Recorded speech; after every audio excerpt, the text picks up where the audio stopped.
Good day, everyone. We are about to discuss Lesson 10, Republic Act Number 10157, Kindergarten Education Act, also known as an act institutionalizing the kindergarten education into the basic education system and appropriating funds therefore. We are the reporters to this topic. The first reporter is Miss Judy Lynn Rufaso, and the second reporter is Miss Paula Marie Teixeira, and the third reporter is Miss Michelle Rhea. Lesson 10, Republic Act Number 10157, an act institutionalizing the kindergarten into basic education system and appropriating funds therefore. So, Republic Act is also known as Kindergarten Act. Itong Kindergarten Education Act was institutionalizing or established na siya as part ng ating basic education and naaprubahan na ito noong January 20, 2012 and which took effect on March 14, 2012, and it was made a compulsory or mandatory for entrance to grade 1. Di po katulad dati na pwede kang mag-proceed sa grade 1 kahit na hindi ka nag-kinder. So this act be enacted by the Senate and House of Representatives of the Philippines and Congress as a Section 1 Short Title. This act shall be known as the Kindergarten Act. So, mas kilala po talaga siya as the Kindergarten Act. Section 2, Declaration of Policy. In consonance with the Millennium Development Goals on Achievement Education for All, or EFA, by the year 2015, it is hereby declared the policy of the state to provide equal opportunities for all to avail of accessible, mandatory, and compulsory kindergarten education that stimulation and values formation to sufficiently prepare them for formal elementary school. So the Section 2, the Declaration of Policy, this policy is nakasunod na siya sa Millennium Development Goals para ma-achieve ang EFA means education for all. So the state declared the policy to provide the equal opportunities to all the children para ma-avail nila ang equal, accessible, mandatory, and compulsory kindergarten education para po ma-promote ang kanilang physical, social, intellectual, emotional, and skill stimulation. Sabi nga po ni dating Pangulong Noynoy Aquino, sa panahong ito, pinakamainam na matuto ang mga bata dahil sa panahong ito, mataas ang kapasidad ng bata na tumanggap ng kaalaman. At sabi pa niya, paano nga ba uusad sa karunungan kung ang paglakad pa lang ay hindi na natutunan? Paano pa makakatakbo? So this act shall apply to elementary school system being the first stage of compulsory and mandatory formal education. Thus, kindergarten will now be an integral part of the basic education system of the country. So, as I said, dahil naisabatas na nga ang Kindergarten Act, kinakailangan na ng bata na dumaan sa stage 1, which is ang kindergarten. Dahil hindi na maaaring mag-grade 1 ang bata hanggat hindi pa siya dumadaan sa kinder. Section 3, Definition of terms. The terms used in this act are defined as follows. DepEd shall refer to the Department of Education. BEE shall refer to the Bureau of Elementary Education. Kindergarten education shall be understood in this act to mean 1 year of preparatory education for children at least 5 years old as prerequisite for grade 1, and letter D is mother tongue, refers to the language first learned by the child. Section 4, Institutionalizing Kindergarten Education. Kindergarten education is hereby institutionalized as part of the basic education and for school year 2011 to 2012 shall be implemented partially, and thereafter it shall be made mandatory and compulsory for entrance to grade 1. So when we talk institutionalizing, it means that it is about establishing as part of a practice organization for school year 2011 to 2012. Kindergarten is a part of basic education, so it is now mandatory for entrance to grade 1. So, kinakailangan na talaga na magki-kindergarten muna ang bata bago siya mag-grade 1. Section 5 Medium Obstructions. The state shall hereby adopt the mother tongue-based multilingual education (MTB-MLE) method. The mother tongue of the learner shall be the primary medium of instruction for teaching and learning in the kindergarten level. However, exceptions shall be made to the following cases. A. When the pupil in the kindergarten classroom have different mother tongues or when some of them speak another mother tongue. B. When the teacher does not speak the mother tongue of the learners. C. When resources in line with the use of the mother tongue are not yet allowed.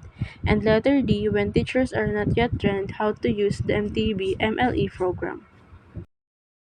Sinasabi dito na kailangang i-adapt ang MTB-MLE method or Mother Tongue Multilingual Education na kung saan ay pinakamainam na gamitin sa pagtuturo upang mas maintindihan ng mga mag-aaral lalo na sa kinder level.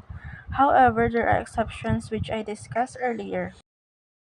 Section 6 Implementing Agency. The authority to regulate the organization, operation, and/or implementation of kindergarten education program of both public and private schools shall be vested upon the DepEd through the creation of a new division under BE, and other necessary support to achieve successful implementation of kindergarten education to include but not limited to increasing the number of kindergarten teachers' positions with the required salaries and benefits, enhancing teacher training in early education, and providing the necessary allocations for classrooms and chairs, facilities and equipment, and textbooks.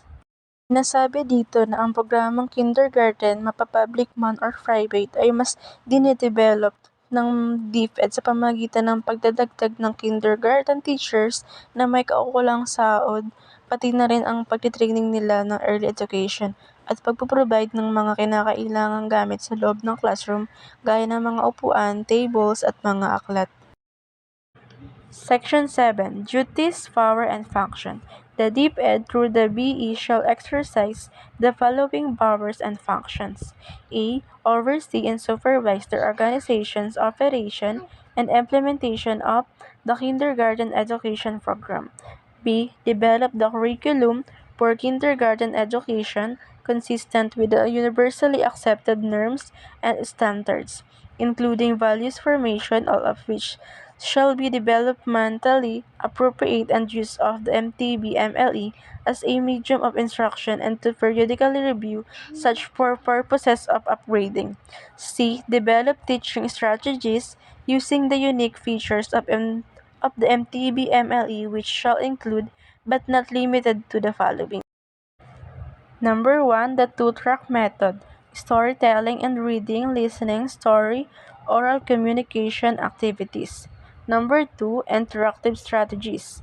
Number 3. Use of manipulative games. And number 4.